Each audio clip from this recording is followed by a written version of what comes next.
Serían ingenuos los oyentes de este podcast si creyeran que el fenómeno que hoy denominamos influencer es cosa de la actualidad. En el siglo XIX también los hubo.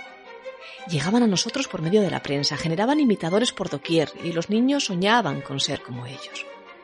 Uno de ellos fue un funambulista, Jean-François Rabelais, alias Blondin, que nunca había pisado España, ni mucho menos Asturias, pero del que distan menos de 6 grados de separación, ya lo van a ver, de la hoy remota pero una vez existente posibilidad de que allá donde hoy se alza la Plaza de la Escandalera, en Oviedo, hubiera un circo. Esta es una historia de conexiones casi mágicas, de equilibrios en la cuerda. En el caso de Blondin, de la cuerda sobre las cataratas del Niágara, ahí es nada, que él desafió en 1860, y cuyas hazañas, por entonces, leía con denuedo un niño en el campo de milicias ovetense. Un niño que se va a convertir en el protagonista de nuestra historia de hoy. Y menudo protagonista.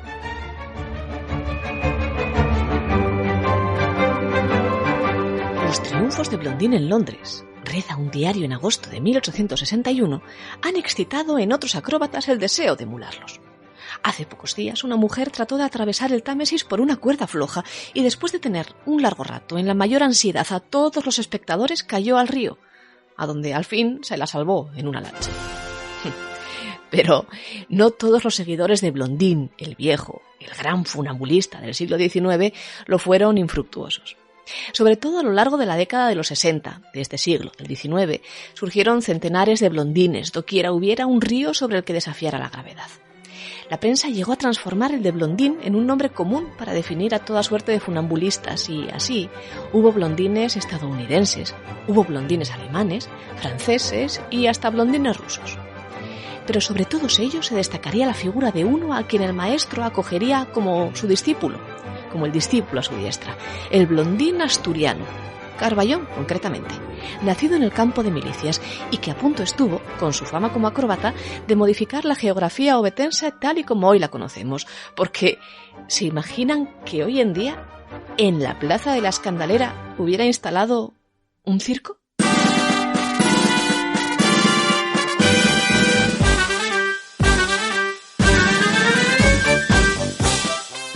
Pero no pretendamos correr en la historia. Para eso aún nos quedan 20 años largos y muchas aventuras que correr por parte de quien, emulando a su maestro, se hizo llamar, allá por 1882, Arsène Blondin. Aquel año, el joven Arsène Blondin, de 20 y tantos años, a quien en París conocían como el gallego, llevó a cabo una hazaña mayúscula. Así lo contó la prensa. Miren, que ayer atravesó el Sena entre los puentes del Alma y de los Inválidos sobre un cable de alambre y ante una multitud que no bajaría de 50.000 personas. La ovación fue colosal. El público maravillado prorrumpió varias veces en aplausos atronadores. Era Arsène, así lo dijeron, un acróbata sorprendente y un equilibrista admirable, que se lanza al peligro con una serenidad, con un valor, con una desenvoltura que llenan de asombro. Pero aquel chaval que se presentaba siempre a sus ejercicios acróbatas vestido con un maillot plateado, brillante, tan brillante que le hacía destacar entre toda la multitud, ni se llamaba Arsène, ni se apellidaba Blondin, ni era gallego. Sus contemporáneos lo sabían, claro, pero nosotros pudimos habernos olvidado de su historia, y todavía, en cierto modo, lo hacemos, si no hubiera quedado por escrita mucho tiempo después, en el verano de 1929, que fue también el invierno de la vida de Arsène Blondin. En realidad, Federico Álvarez. «Soy español y ese es mi verdadero nombre», dijo el ya por entonces viejo acróbata a preguntas del reportero del diario El Día de Palencia. Era preciso, dijo, sin embargo, adoptar un nombre extranjero porque en España somos así. Pero nunca he dejado de cantar a mi verdadera patria. Y sí, había nacido en Oviedo, en el cuartel de milicias concretamente, hijo de un gallego, esta vez sí, de Cerdeira, que regentaba en la capital de Asturias un circo de caballos. Así que de casta le venía al galgo la pasión por el espectáculo. Criado al calor de las crónicas de las hazañas de Blondin, el viejo, y formado en Madrid, donde recibió sus primeras lecciones como equilibrista en el centro de la calle de la Cueva y comenzó a actuar en el Circo Príncipe Alfonso, según él ante la mismísima reina Isabel II, quiso la suerte que Blondin, el joven, el Carballón, ejecutara su gran número sobre el Sena en el mes de septiembre, casi, cuando su ciudad natal festejaba San Mateo. Y lo hizo, quizás amparado por el patrón en la distancia, de forma espectacular. De espaldas en su segundo viaje aéreo, bajo la lluvia, a la que se sobrepuso sin que un solo espectador, según las crónicas, abandonara por ello el acto, tan impresionados como estaban por su agilidad. Otra de las travesías la hizo metido en un saco, y además tocó a la vez 2 cornetines, porque también era músico, los 2 bajo el agua del río Sena. Sus manos estaban ocupadas en tener los instrumentos. Tocó sentado, dejando colgando el cable de su balancín, dijo la prensa. Impresionante. Pero faltaba otro ejercicio aún más asombroso que todos los anteriores. Arsène se levantó, puso el balancín atravesado sobre el cable, sobre el río Sena, y se colocó encima, fijando uno de sus pies en el balancín, bastante apartado del punto de apoyo, como si se preparara a dar un paso hacia el abismo. Mientras un eléctrico estremecimiento agitó a la multitud, el músico acróbata reanudaba su doble tocata sin dar una falsa nota, sin interrumpir la música ni un solo segundo. Aquel día, un asturiano tocó el cielo de París. Y eso era solo el inicio de una carrera que se desarrolló a lo largo de 2 siglos.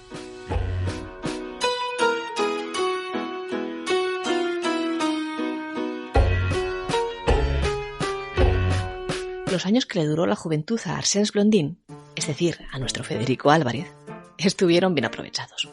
Nunca llegó a superar, eso sí, el éxito rotundo de aquella actuación sobre el Sena, pero sí desafió a las aguas del Tíber en Roma, a las del Po en Turín y a las del Arno en Florencia.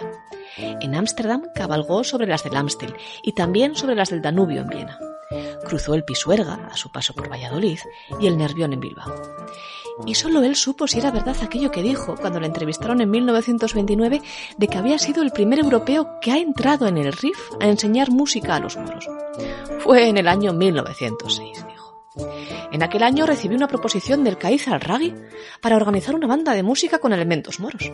Acepté gustosamente porque me seducía la aventura y allá me fui con mi hijo Antonio, que a la sazón se encontraba en Melilla, trabajando como mecánico.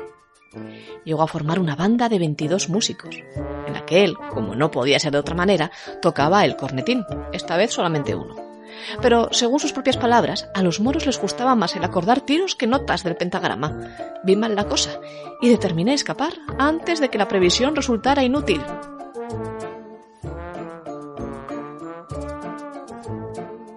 Pero quién sabe si nuestro peculiar Blondin decía o no la verdad.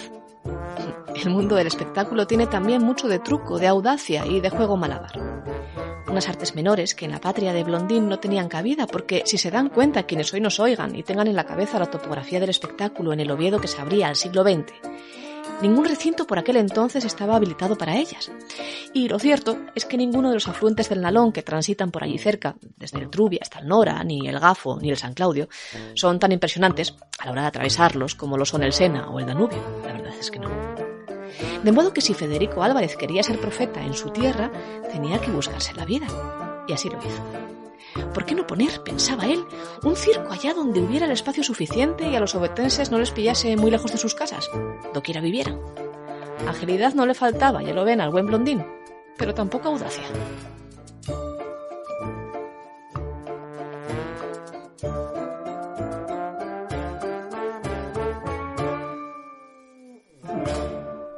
...19 de febrero de 1902.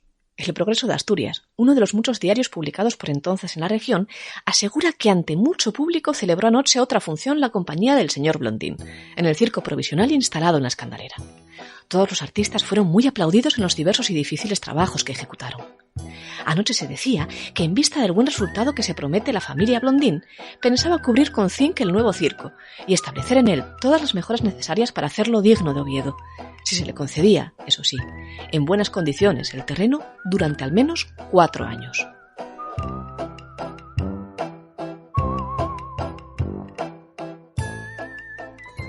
Una decisión difícil, ya lo ven, la que le caía ahora al municipio ovetense. Blondin frisaba ya la cincuentena y comenzaba a buscar un retiro cómodo de sus actividades circenses que le habían proporcionado una fama tal a lo largo de las décadas que sus compatriotas ovetenses estaban, claro, dispuestos a recibirle con los brazos abiertos y con lo que hiciera falta. La llegada de nuevas formas de entretenimiento popular, como el cine, además del circo, hacía a la ciudad adolecer de lugares apropiados donde desarrollarlas. Dice así el Progreso de Asturias que realmente en esta ciudad hace mucha falta un edificio público donde puedan celebrarse ciertas fiestas y reuniones para las que no se presta el Teatro Campo Amor. Pero el ayuntamiento debe procurar que el nuevo edificio se haga en las debidas condiciones de ornato y seguridad y se coloque en sitio que no impida el embellecimiento y desarrollo de la población. Y es que eso sí que es verdad. El circo de Blondín no debía ser la crema de todas las elegancias. Era aquel un espectáculo multitudinario, sí, pero barato. Mucha inversión no podría hacerse por parte de un particular y además era arriesgado para llevar a cabo las reformas necesarias en un espacio tan cotizado por el municipio, imagínense, como la mismísima Plaza de la Escandalera. Así que no hubo circo. El desenlace no les pillará por sorpresa, porque ahora tampoco lo hay, pero pudo haberlo. Los populares números de quien fuera Blondín, el joven, cotizado funambulista, temido por todos los ríos de Europa y músico indómito que podía tocar 2 cornetines a la vez, pronto fueron desplazados a otro lugar más alejado del centro de la ciudad. En un pleno de abril de aquel año, de 1902, el concejal señor Peso preguntó cuándo iba a desaparecer el barracón construido recientemente en la Escandalera, destinado a circo. Ya lo dice todo, ¿verdad?, la palabra barracón. Gracias a esta pregunta y a su respuesta, sabemos que el circo de la Escandalera desapareció solo 3 días más tarde, después de que Blondín encontrase otro sitio a propósito donde instalarse. Ya lo ven, solo 2 meses, pero ¿qué 2 meses? Duró el hoy olvidado circo de la Escandalera, gestionado por uno de los personajes obetenses más curiosos de todos los que hayan nacido a los pies del histórico Carballón. No acabó ahí la historia. Hoy sabemos que la saga de Blondín se alarga a lo largo de todo el siglo XX, y también del XXI, por sus descendientes, que también son equilibristas. Y aunque la Escandalera se yergue hoy ya desnuda de barracones, aunque eso sí, colmada de múltiples elementos que también la alejan de ser aquel barrizal sin mucho uso que denuncia la prensa finisecular del XIX, tampoco fue el circo Blondín el último. En septiembre de aquel mismo año, en 1902, por ejemplo, se instalaron allí varios barracones, coincidiendo también con San Mateo, visitadísimos todos, principalmente, dice la prensa, los de los cinematógrafos Royal Cosmograph y Leones. Un último ofrecimiento, esta vez de los señores Ramírez y Cachero, llegó poco tiempo después, en el mes de octubre. Ofrecían instalar para ofrecer al público obetense constantes distracciones, variadas y del mayor atractivo, un elegante pabellón que reúna condiciones para circo, para salón de baile y otros espectáculos, comprometiéndose a hacerlo desaparecer en cuanto el ayuntamiento le avisa al efecto, de tal suerte que no impida a esta edificación ningún plan de aprovechamiento o arreglo de la plaza. No pudo ser. Y aún tuvo que esperar la capital asturiana, según la prensa local, una de las que peores condiciones reúne para ofrecer distracciones a los vecinos y forasteros, para poder disfrutar de los espectáculos más populares y económicos que en aquella época, colmada de la magia de los Blondines y de los Edisons y de los Lumière, comenzaban a surgir. Las cosas de palacio, ya lo saben, suelen ir muy pero que muy despacio. Todo lo contrario que don Arsène Blondin, Federico Álvarez, para los amigos y para los obetenses, sobre las dubitativas y frágiles cuerdas que lo sostuvieron un día sobre las aguas del Sena.